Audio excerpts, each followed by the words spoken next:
ओम नमः शिवाय। हेलो दोस्तों, आज के वीडियो में जानेंगे कि शिवलिंग के पीछे की कहानी क्या है, शिवलिंग का प्रतीक क्या है, शिवलिंग की उत्पत्ति कैसे हुई। वीडियो शुरू करने से पहले अगर आपने चैनल को सब्सक्राइब नहीं किया हो तो सब्सक्राइब कर लीजिए और बेल आइकन के बटन को दबाना ना भूलें। चलिए स्टार्ट करते हैं। शिवलिंग भगवान शंकर का प्रतीक है। शिव का अर्थ कल्याणकारी, लिंग का अर्थ सृजन, सृजनहार के रूप में उत्पादक, शक्ति के चिन्ह के रूप में लिंग की पूजा होती है।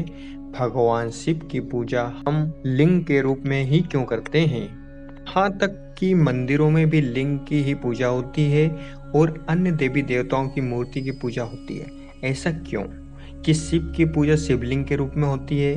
क्या महत्व है इसका? दरअसल शिवलिंग को शक्ति या सकारात्मकता के रूप में पूजा जाता है। शिवलिंग में योनि को मां शक्ति का प्रतीक माना जाता है। शिवलिंग ये दर्शाता है कि पूरा ब्रह्मांड पुरुष और महिला की ऊर्जा से बना है। नंबर 1, ये किसका प्रतीक है? संस्कृत भाषा के अनुसार लिंग का मतलब चिन्ह या प्रतीक। जैसा कि हम जानते हैं कि भगवान शिव को देवाधिदेव महादेव कहा जाता है, इसका मतलब कोई रूप न होना। भगवान शिव अनंत काल और सृजन के प्रतीक हैं। भगवान शिव प्रतीक हैं आत्मा के, जिसके विलय के बाद इंसान परम ब्रह्मा को पा लेता है। तो पर आता है शिवलिंग। मान्यताओं के अनुसार लिंग एक विशाल लौकिक अंडाशय है जिसका अर्थ है ब्रह्मांड। इसे पूरे ब्रह्मांड का प्रतीक माना जाता है जहां पुरुष और प्रकृति का जन्म हुआ है। नंबर 3, शिवलिंग और त्रिमूर्ति। त्रिमूर्ति का मतलब है ब्रह्मा, विष्णु और महेश। इसे और गहराई से जाने तो ये तीन सत्य, ज्ञान, अनंत को दर्शाता है। जब मनुष्य इन तीनों को पा लेता है तो ये कहा जाता है कि उसने ब्रह्मा को प्राप्त कर लिया है। जब ये तीनों एक में समझ आते हैं तो उससे शिवलिंग की उत्पत्ति होती है। नंबर 4, अनंत शिवलिंग। यह सच है कि शिवलिंग की न कोई शुरुआत है और ना कोई अंत, लेकिन विद्येश्वर संहिता के पहले खंड शिव पुराण में ये दिया है कि ये एक अंतहीन ब्रह्मांडीय स्तंभ जो सभी घटनाओं का है। एक तरफ ये श्रेष्ठता का प्रतीक, वहीं दूसरी ओर अनंत काल के बारे में बताता है। जानते हैं कि शिवलिंग की उत्पत्ति कैसे हुई। पौराणिक कथाओं के मुताबिक इस ब्रह्मांड की सृष्टि बनने से पहले पृथ्वी एक अंतहीन शक्ति थी। सृष्टि बनने के बाद भगवान विष्णु पैदा हुए और भगवान विष्णु की नाभि से पैदा हुए भगवान ब्रह्मा।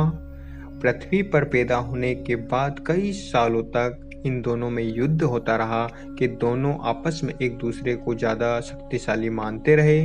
तभी आकाश में एक चमकता हुआ पत्थर दिखा और आकाशवाणी हुई कि जो इस पत्थर का अंत ढूंढ लेगा उसे ही ज्यादा शक्तिशाली माना जाएगा। वह पत्थर शिवलिंग था।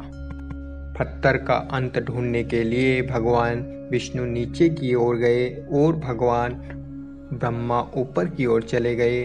हजारों साल तक दोनों इस पत्थर का अंत ढूंढते रहे, लेकिन किसी को अंत नहीं मिला। भगवान विष्णु ने हाथ जोड़कर कहा कि हे प्रभु, आप ही ज्यादा शक्तिशाली हैं, इस पत्थर का कोई अंत नहीं है। ब्रह्मा को भी इस पत्थर का अंत नहीं मिला, लेकिन ब्रह्मा ने सोचा कि अगर वो कहेंगे कि उन्हें भी अंत नहीं मिला तो विष्णु को ज्यादा ज्ञानी समझा जाएगा। इसीलिए ब्रह्मा ने कहा कि उन्हें इस पत्थर का अंत मिल गया। तभी आकाशवाणी हुई, मैं शिवलिंग हूँ और ना ही मेरा कोई अंत है और ना ही कोई शुरुआत। तभी उस शिवलिंग से भगवान शिव जी प्रकट होते हैं। सच बोलने के लिए भगवान विष्णु को वरदान मिलता है तो वहीं झूठ बोलने के लिए भगवान ब्रह्मा को श्राप दिया जाता है कि कोई उनकी पूजा नहीं करेगा। हालांकि बाद में ब्रह्मा ने श्राप से अपने आप को मुक्त कर लिया था। ब्रह्मा को सृष्टि का रचयिता कहा जाता है तो वहीं विष्णु को सृष्टि का रक्षक कहा जाता है। ब्रह्मांड में संतुलन पैदा करने के लिए शिवलिंग पैदा हुआ है। शिवलिंग धरती पर ब्रह्मा और विष्णु की लड़ाई खत्म करने के लिए पैदा हुए थे। हिंदू धर्म में मान्यताओं में शिवलिंग को पूरे ब्रह्मांड का प्रतीक माना जाता है। शिवलिंग के बारे में कहा जाता है कि इसका कोई रंग नहीं होता, इसका कोई भी रंग से संपर्क होता है तो उसी रंग का बन जाता है। अगर आपको वीडियो अच्छी लगी हो तो like, share and comments and subscribe जरूर करें। Thank you all of you.